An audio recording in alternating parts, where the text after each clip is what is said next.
Sa Tehran, biglang nawalan ng kuryente ang buong lungsod. Nawala ang ilaw sa kalsada, huminto ang traffic lights at tumigil ang mga water pump. Sa isang lungsod na may mahigit 14 na milyong tao, biglang natahimik ang lahat.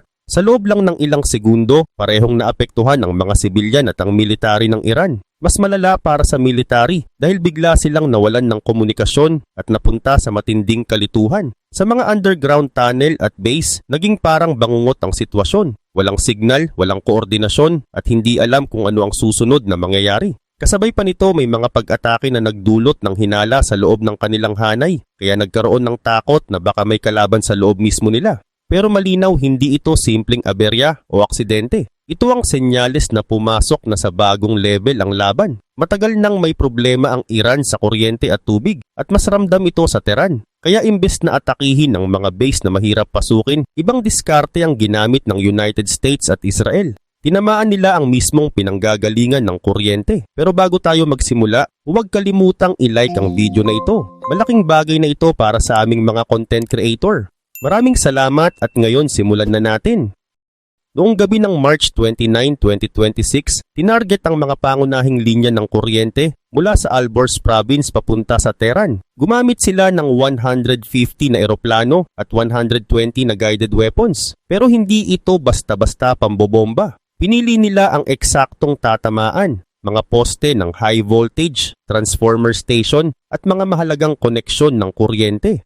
Partikular na tinamaan ng Karaj area at ilang zone ng lungsod tulad ng Zone 4, 7, 11, 13 at 14. Dahil dito agad nag-blackout ang buong lugar. Makikita sa mga video na hindi malalaking pagsabog ang nangyari. Walang malalalim na hukay. Sa halip eksaktong tinamaan ang mga pinaka-importanting bahagi ng kuryente. Ibig sabihin, hindi layunin sirain ang buong lungsod, kundi pahintuin ang galaw nito. Ayon sa Iranian Ministry of Energy, kontrolado raw ang sitwasyon at mga piraso lang ng sumabog ang nakasira sa linya ng kuryente.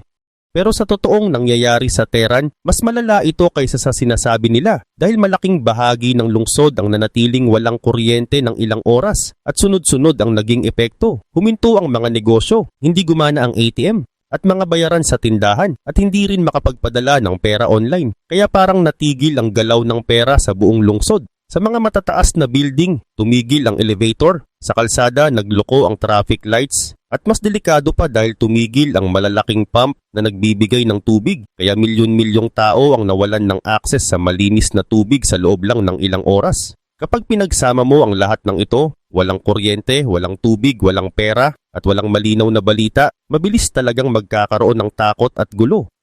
Lalo pang lumala dahil nawalan din ng internet, kaya walang makuhang maayos na impormasyon ang mga tao at kumalat ang iba't ibang haka-haka. Pero ang pinaka-apektado dito ay ang military ng Iran, lalo na ang Islamic Revolutionary Guard Corps. Sa silangan ng lungsod, naroon ang Parchin Military Complex, isang malaking base na nakabaon sa ilalim ng lupa kung saan ginagawa ang mga missile.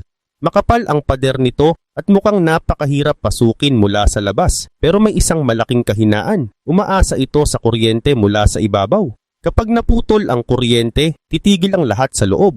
Mawawala ang ilaw, ihina ang ventilasyon at mahihirapan ang komunikasyon. Sa ganitong sitwasyon, ang lugar na dati ay proteksyon, pwedeng maging bitag. Isang malaking konkretong espasyo na walang ilaw at walang kontrol. Dahil ang mga underground shelter na ito, umaasa lang talaga sa kuryente para gumana ng maayos. Kapag tumigil ang malalaking ventilation na nagpapasok ng sariwang hangin sa ilalim ng lupa, mabilis bumababa ang oxygen at naiipon ang delikadong gas sa loob. Sa ganitong sitwasyon nagiging mahirap huminga sa loob ng maikling oras. Hindi lang hangin ang problema. Kailangan din ng tuloy-tuloy na pump para alisin ang tubig sa ilalim ng lupa. Kapag nawalan ng kuryente, titigil ang mga ito at may posibilidad na bahain ng mga tunnel. Kasabay nito nawawala rin ang supply ng malinis na tubig para sa libu-libong tao sa loob. Mas kritikal pa, ang mga computer at radar na ginagamit ng military ng Iran ay nangangailangan ng tuloy-tuloy na kuryente at cooling. Ang mga ito ang nagsisilbing sentro ng impormasyon at kontrol. Pero kapag nawalan ng kuryente, titigil ang cooling system. Kapag nangyari iyon, mabilis uminit ang mga kagamitan at pwedeng masira sa loob lang ng ilang minuto. Ibig sabihin, biglang nawawala ang kakayahan nilang makakita at makaresponde. Ngayon maaring isipin na may backup naman. Totoo, may generator at battery sa loob. pero hindi sapat iyon para sa matagalang paggamit. Ang ganitong kalalaking pasilidad ay sobrang lakas sa konsumo ng fuel. Mabilis maubos ang diesel ng generator. At para may pagpatuloy ang operasyon, kailangan magpadala ng fuel. Pero sa sitwasyon na may banta mula sa kalaban sa itaas, delikado ang pagdadala ng fuel papunta sa mga base. Sa madaling salita, kahit may backup, pansamantala lang ito. Kapag tumagal ang pagkawala ng kuryente, unti-unting titigil ang buong operasyon hanggang sa mawalan sila ng kakayahan na gumana ng maayos. Ibig sabihin, ang mga backup power ay hindi talaga para ipagpatuloy ang operasyon ng matagal, kundi para lang maayos na i-shutdown ang mga kagamitan o magbigay ng panandaliang tulong. Kapag nasira ang mga linya ng kuryente, ang kaya lang tumagal ng mga pasilidad na ito ay ilang oras. Pero mas malalim pa ang epekto nito. Hindi lang ito tungkol sa pagkawala ng kuryente. Naputol din ang internet at komunikasyon sa buong Iran. Parang isang hiwa, biglang naputol ang daloy ng impormasyon. Ang lakas ng isang military ay nakasalalay sa bilis ng pagkuha ng impormasyon at sa bilis ng pagbigay ng utos. Pero kapag hindi na nila natatanggap ang data mula sa radar at wala na ring maayos na komunikasyon sa pagitan ng mga commander, halos imposible nang makontrol ang sitwasyon. Sa unang tingin, parang simpleng pag-atake lang ito sa kuryente. Pero sa totoo, isa itong malaking galaw para sirain ang kumpiyansa at kontrol ng kalaban. Dahil ang lakas ng isang bansa ay nakadepende rin sa pakiramdam ng seguridad para sa mga tao at para sa sarili nilang mga leader. At noong March 29, 2026, nabasag ang pakiramdam na iyon sa Tehran. Ang dating akala nilang ligtas na lugar ay biglang naging vulnerable. Dahil dito nagsimulang magduda ang mga nasa taas ng pamunuan. At habang nangyayari ito, hindi lang sa Tehran may mga target. Pati sa Isfahan, may mga tinamaan na high-level na tao. Isa na rito si Hassan Zardeh na may mahalagang papel sa seguridad sa loob ng Tehran. Dahil sa mga sunod-sunod na pangyayari na ito, lalo na sa mga lugar na akala nila ay ligtas, lumalakas ang hinala na may tumutulong sa kalaban mula sa loob mismo. At yun ang mas nakakatakot para sa kanila. Hindi lang dahil sa atake, kundi dahil hindi na nila alam kung sino ang dapat pagkatiwalaan. Dahil hindi nila matukoy kung saan nanggagaling ang paglabas ng impormasyon, nagsisimula ng magduda ang mga nasa pamunuan sa sarili nilang mga tauhan. Lumalalim ang hinala kung sino ang posibleng may koneksyon sa kalaban. Kaya unti-unting nababawasan ang komunikasyon sa pagitan ng mga commander. Sa ganitong sitwasyon, napapalitan ng takot ang maayos na koordinasyon. At kapag takot ang nangingibabaw, bumabagal ang galaw ng buong military. Imbes na magkaisa laban sa iisang kalaban, nagiging magulo ang loob nila. May mga ulat pa tungkol sa pagpaparusa o pagpatay sa sarili nilang mga tauhan. Dahil dito parang sila na mismo ang sumisira sa sarili nilang organisasyon kahit walang direktang pag-atake mula sa labas. Habang tumatagal lalo itong nagpapahina sa kakayahan nilang magdesisyon at kumilos ng maayos. Sa mga kalsada mas ramdam ang epekto ng sitwasyong ito. Kulang na sa tao ang mga security forces at mababa na rin ang moral nila. Kaya napipilitan silang gumawa ng mga hindi inaasahang desisyon. May mga ulat na pati mga batang 11 years old ay inilalagay sa checkpoints kasama ng mga armadong grupo mula sa Iraq. Ipinapakita nito kung gaano kalala ang kakulangan sa tao. Kapag umabot sa ganitong punto, hindi na ito normal na depensa kundi malinaw na senyales ng paghina ng sistema. Sa kalsada rin may mga pickup truck na umiikot habang nagpapatugtog ng malalakas na march para magmukhang kontrolado pa ang sitwasyon. Pero sa totoo lang kabaligtaran ang epekto nito. Lalo lang nitong pinapakita kung gaano nakahina ang kontrol nila sa mga tao. Habang pilit nilang ipinapakita ang lakas, mas lalong lumalabas ang kahinaan. Hindi lang sa loob ng bansa ang problema. Pati sa labas ramdam ang problema. Sa gitna ng krisis, sinusubukan ng pamahalaan na ilihis ang atensyon sa pamamagitan ng mga pahayag tungkol sa planong ground invasion ng United States. Pero para sa marami, hindi ito mukhang totoong plano. Para lang itong paraan para ilihis ang atensyon at makakuha ng oras. Kahit ang paglabas ng 12-hour ultimatum, mas tingin ng iba ay senyales ng pagkadesperado kaysa isang malinaw at matibay na desisyon. Sa modern na laban, hindi agad direktang inaatake ang kalaban. Mas pinipili nilang pahinain ito mula sa loob. Pinapatay ang kuryente, sinisira ang komunikasyon at hinahadlangan ang galaw ng buong bansa para hindi sila makaresponde ng maayos. Kasabay nito, may mga lugar tulad ng bakanteng university na ginagamit na pala sa military. At kapag tinatago ito at ginagamit bilang panangga, lalo lang nawawala ang tiwala ng ibang bansa. Sa ganitong sitwasyon, unti-unting naiipit ang pamahalaan. Hindi lang militarya ang apektado, pati ekonomiya at pang-araw-araw na buhay ng mga tao. Hindi lang simpleng linya ng kuryente ang nasira, pati tiwala ng mamamayan at imahe ng lakas ng gobyerno na dadamay. Habang tumatagal, hindi na lang ito dahil sa atake mula sa labas, kundi mas bumibilis ang paghina mula sa loob. Simple lang ang ibig sabihin nito. Kapag sabay-sabay nagkakaproblema ang lider, serbisyo at suporta ng ibang bansa, delikado na ang sitwasyon. Ang nangyayari sa Parchin ay hindi lang basta target dahil may malaking epekto ito sa ekonomiya, sa pang-araw-araw na buhay at sa galaw ng military. Ang Tehran ay hindi lang kabisera ng Iran. Ito ang sentro ng utos at kontrol. Dito nang gagaling ang mga desisyon para sa iba't ibang lugar. Ang mga grupo sa Iraq, Syria at Lebanon ay umaasa sa utos mula rito. Pero kapag nawalan ng kuryente at humina ang komunikasyon, napuputol ang koneksyon. Hindi sila nakakakuha ng bagong impormasyon at hindi nila alam ang susunod na gagawin. Para silang naiwan mag-isa. Para sa kalaban, malaking advantage ito dahil mas malaya silang kumilos habang humihina ang kontrol ng Iran sa labas ng bansa. Sa laban, simple lang ang rule. Kung sino ang may kontrol sa ere, siya ang may lamang. Kapag nawalan ng kuryente ang mga gamit na pang-detect ng kalaban, lalo na yung malalakas gumamit ng energy tulad ng AN/TPY-2, hindi na sila tuloy-tuloy gumagana at minsan humihina pa ang layo ng kaya nilang makita. Ibig sabihin, mas kaunti ang napapansin nilang paparating na banta. Dito pumapasok yung strategy na tinatawag na blinding the bear, kung saan pinapahina muna ang kakayahan ng kalaban na makakita bago umatake. Dahil mahina ang mga gamit nila sa pag-detect, mas nagiging madali para sa mga eroplano ng Israel na lumipad sa ibabaw ng Tehran nang hindi agad napapansin. Kahit hindi tuluyang nasisira ang depensa sa himpapawid, nawawala naman ang maayos na pagtutulungan ng bawat unit. Sa halip na isang sabay-sabay at maayos na depensa, nagiging kanya-kanya ang galaw. Dahil dito, hindi sila nakakagawa ng mabilis at tamang response at kadalasan huli na ang reaksyon. Makikita ito sa mga video mula sa lugar kung saan halata ang kalituhan sa kalsada at hirap ang mga security forces na kontrolin ang sitwasyon. Hindi lang ito problema sa loob ng bansa. Pati ang mga kakampi ng Iran sa ibang lugar ay nagsisimula ng mawalan ng tiwala. Kapag nakikita nilang hindi kayang protektahan ng Iran ang sarili nitong kabisera, napapaisip sila kung gaano pa ito kaaasahan. Dahil dito may posibilidad na maghanap sila ng ibang kakampi o ibang paraan para protektahan ang sarili nila. Sa ngayon, unti-unting napuputol ang koneksyon ng Iran sa ibang lugar, maliban sa ilang bansa tulad ng Qatar. Dahil dito parang unti-unting napipigil ang galaw ng buong bansa. Hindi lang sa kuryente nagkakaproblema kundi pati sa relasyon nila sa ibang bansa at sa kakayahan nilang makipag-ugnayan. Ang ginawa ng kalaban ay parang isang smart siege. Hindi nila kailangang pasukin ang buong bansa. Sa halip, pinapahina nila ito mula sa loob hanggang sa kusa itong bumigay.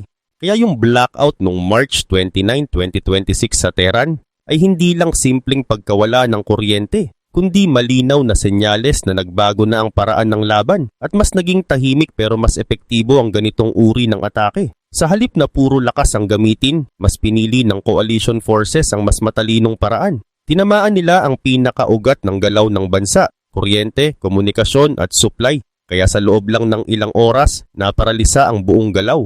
Ipinapakita nito kung paano na nagbago ang laban ngayon dahil hindi na lang frontlines ang target, kundi yung mga bagay na nagpapatakbo sa buong military tulad ng kuryente at koneksyon. Parang smart siege ito kung saan hindi mo kailangang pasukin ang buong bansa dahil hinahayaan mo itong bumigay mula sa sarili nitong kahinaan. Kahit gaano kalalim ang mga underground bunker ng Iran, nakaasa pa rin ang mga ito sa kuryente mula sa ibabaw. At doon sila pinakamahina. Kapag natamaan ng bahaging iyon, pwede itong ulit-ulitin sa mga susunod na atake. Ang problema, baka hindi na makasabay ang pag-aayos sa bilis ng sunod-sunod na strike. At kapag nangyari iyon, hindi lang mga poste o linya ng kuryente ang babagsak, kundi pati buong galaw ng military na nakaasa dito ay pwedeng tuluyang huminto. Pero hindi pa doon nagtatapos ang epekto ng ganitong pag-atake. Habang tumatagal ang pagkawala ng kuryente at komunikasyon, mas lalong lumalalim ang problema sa loob ng bansa. Hindi lang serbisyo ang naaapektuhan kundi pati ang tiwala ng mga tao at ang kakayahan ng mga lider na magdesisyon ng malinaw. Sa ganitong sitwasyon, bawat oras na kulang ang impormasyon ay malaking problema. Kapag hindi malinaw ang nangyayari, mas nagiging maingat ang bawat galaw. Pero sa laban, ang sobrang pag-aantala ay may kapalit. Habang nag-aalangan ang isang panig, mas nagiging malaya ang kalaban na kumilos at pumili ng susunod na target. Unti-unti, nawawala ang maayos na koordinasyon sa loob ng military. Hindi na sabay-sabay ang kilos at nagiging kanya-kanya ang pagdesisyon. Dahil dito bumabagal ang response at mas nagiging madali para sa kalaban na makalusot. Kasabay nito ramdam din ng mga tao ang epekto sa araw-araw. Kapag walang malinaw na impormasyon, mabilis kumalat ang takot. Kapag kulang ang serbisyo, mas nagiging mahirap ang simpleng gawain. At kapag sabay-sabay itong nangyari, mas lumalaki ang problema sa buong bansa. Sa puntong ito, hindi na lang dami ng problema ang usapan, kundi kung paano sabay-sabay itong nakaapekto sa buong bansa. Kapag nagkahiwalay ang komunikasyon, bumagal ang kilos, at hindi malinaw ang desisyon, nawawala ang direksyon ng buong bansa. Sa ganitong sitwasyon, kahit may sapat na gamit, hindi ito nagagamit ng maayos dahil hindi sabay-sabay ang kilos. Imbes na maayos na galaw, nagiging pira-piraso ang kilos at dito nagkakaroon ng pagkakataon ng kalaban. Habang sinusubukan nilang ayusin ng sitwasyon, hindi na iisa ang problemang hinaharap. Sabay-sabay itong dumarating, kaya nahahati ang atensyon at mas tumatagal ang pag-aayos ng bawat isa. Dito makikita na ang laban ay hindi lang sa lakas, kundi sa kakayahang panatilihin ang malinaw na direksyon kahit sabay-sabay ang problema. Kapag nawala ang direksyon kahit gaano pa kalakas ang isang bansa, nahihirapan itong kumilos ng maayos. Sa huli, hindi isang malaking pagkakamali ang dahilan ng paghina, kundi ang pagsabay-sabay ng maraming maliliit na problema na hindi agad naayos. At kapag pinagsama-sama ang mga ito, doon nagsisimula ang unti-unting pagkawala ng kontrol. Habang nangyayari ang lahat ng ito, may isa pang epekto na hindi agad napapansin, ang pagod. Hindi lang ito pagod sa katawan, kundi pagod sa isip na nagpapahirap mag-isip ng malinaw. Sa military, direktang naaapektuhan ang desisyon dahil sa pagod. Kapag kulang sa pahinga at sabay-sabay ang problema, mas mataas ang chance na magkamali. Kahit simpleng utos ay pwedeng mali ang pagkakaintindi. At kapag nangyari iyon, naaapektuhan ang buong kilos. Habang tumatagal ang sitwasyon, mas bumibigat ang problema sa bawat unit. Hindi lang nila iniisip ang kalaban, kundi pati ang kakulangan sa supply at ang sirang komunikasyon at ang hindi malinaw na utos mula sa taas. Sa ganitong kalagayan, ang bawat kilos ay nagiging mas mabagal at mas maingat. Pero habang bumabagal ang isang panig, mas lumalaki ang pagkakataon ng kalaban na kumilos ng mas mabilis at mas planado. Hindi lang sa military ito nararamdaman. Pati ang mga tao sa lungsod ay unti-unting napapagod. Bumababa ang enerhiya at kumpiyansa. Kapag matagal ang problema, mas nagiging tahimik ang paligid, mas kaunti ang ginagawa, at mas nag-iingat ang bawat isa sa kanilang desisyon. Habang lumalala ang pagod at problema, mas nagiging mahirap panatilihin ang maayos na kalagayan. Kahit may mga bahagi na gumagana pa, hindi na ito kasing epektibo tulad ng dati. Dito pumapasok ang isang mahalagang bagay, ang tuloy-tuloy na kilos. Hindi sapat na gumana ito sa isang oras lang. Kailangan tuloy-tuloy itong gumana kahit may problema. Kapag hindi ito nangyari, unti-unting nawawala ang ayos ng buong bansa. Hindi agad-agad, pero dahan-dahan hanggang sa maramdaman ang epekto sa bawat kilos. Sa ganitong sitwasyon, hindi na kailangan ng malaking pag-atake para magdulot ng malaking epekto. Minsan sapat na ang tuloy-tuloy na problema para mapagod ang kalaban at mahirapan itong makasabay. Habang ang isang panig ay napapagod at bumabagal, ang kabila ay tuloy-tuloy lang sa maayos na kilos. At sa laban, ang mas tuloy-tuloy ang kilos ang mas may lamang. Hindi ito agad nakikita sa simula, pero habang tumatagal, lumalabas ang pagkakaiba. Ang isang panig ay unti-unting nawawalan ng ayos, habang ang isa naman ay nananatiling kontrolado ang kilos. Habang lumalalim ang epekto ng sitwasyong ito, may isa pang problemang unti-unting lumalabas, sunod-sunod na epekto. Hindi ito isang beses lang kundi tuloy-tuloy na problema na magkakakabit. Kapag tumigil ang isang bahagi, may kasunod agad na epekto sa iba. Halimbawa, kapag humina ang komunikasyon, naaapektuhan ang ugnayan ng mga grupo. Kapag nagulo ang ugnayan, bumabagal ang kilos. At kapag bumagal ang kilos, mas nagkakaroon ng pagkakataon ng kalaban. Sa ganitong paraan, kahit maliit na problema sa simula ay pwedeng lumaki habang tumatagal. Hindi agad-agad pero dahan-dahan hanggang sa maramdaman ito sa buong bansa. Habang sinusubukan nilang ayusin ang isang problema, may panibago na namang sumusunod. Dahil dito hindi na nila matutukan ng iisang issue lang. Napipilitan silang hatiin ng atensyon sa maraming bagay. At dito lalo nagiging mahirap ang sitwasyon. Sa ganitong kalagayan, nawawala ang kontrol hindi dahil sa isang malaking pagkatalo, kundi dahil sa sunod-sunod na maliliit na problema na hindi agad naayos. At kapag pinagsama-sama ang lahat ng yon, Doon nagiging malinaw kung bakit mas mahirap bumawi kaysa umatake sa ganitong uri ng laban. Sa ganitong sitwasyon, nagiging mahalaga ang bilis ng pag-adjust. Habang ang isang panig ay nahihirapang humabol sa sunod-sunod na problema, ang kalaban naman ay tuloy-tuloy na nag-a-adjust at nagbabago ng kilos base sa nangyayari. Dahil dito, mas lumalaki ang pagitan nila. Habang ang isa ay abala sa pag-aayos, ang kabila ay mas nagiging handa sa susunod na gagawin. Kasabay ng pagkawala ng kuryente, may isa pang tahimik na laban, ang laban sa impormasyon. Sa ganitong sitwasyon, hindi lang mahalaga kung ano ang tunay na nangyayari, kundi kung ano ang pinaniniwalaan ng mga tao. Kapag kulang ang malinaw na balita, mabilis itong napapalitan ng haka-haka. Isang maliit na kwento lang ay pwedeng lumaki at magdulot ng mas malaking takot. Dahil dito, mas nagiging magulo ang sitwasyon kahit wala pang bagong pag-atake. Sa ganitong kalagayan, hirap ang pamahalaan na kontrolin ang iniisip ng mga tao. Kahit may mga opisyal na pahayag, hindi agad ito pinaniniwalaan dahil kulang ang tiwala at mahina ang daloy ng impormasyon. Habang lumalala ang kalituhan, mas nagiging mahirap panatilihin ang ayos sa lungsod. Ang simpleng pila sa tubig o pagkain ay pwedeng magdulot ng tensyon. At kapag nadagdagan pa ito ng takot, mas mabilis kumalat ang gulo. Hindi lang sa loob ng bansa ang epekto nito. Pati ang ibang bansa ay tumitingin sa nangyayari at nakabase sa nakikita nilang impormasyon. Kapag mukhang magulo ang sitwasyon, mas nagiging maingat sila at maaaring umatras sa suporta. Sa ganitong paraan, kahit walang direktang laban sa labas, unti-unting humihina ang posisyon ng isang bansa dahil sa pagkawala ng tiwala at malinaw na imahe. Para sa military, mahalaga ang malinaw na impormasyon para sa tamang desisyon. Pero kapag halo-halo ang pumapasok na balita, mas nagiging mahirap malaman kung alin ang totoo at alin ang hindi. Dahil dito bumabagal ang kilos dahil kailangan pang siguruhin ng impormasyon bago kumilos. Pero habang ginagawa nila iyon, mas nauuna ang kalaban. Sa ganitong laban, hindi lang armas ang ginagamit kundi pati impormasyon. Kung sino ang mas kayang kontrolin ng kwento, siya ang may mas malaking lamang.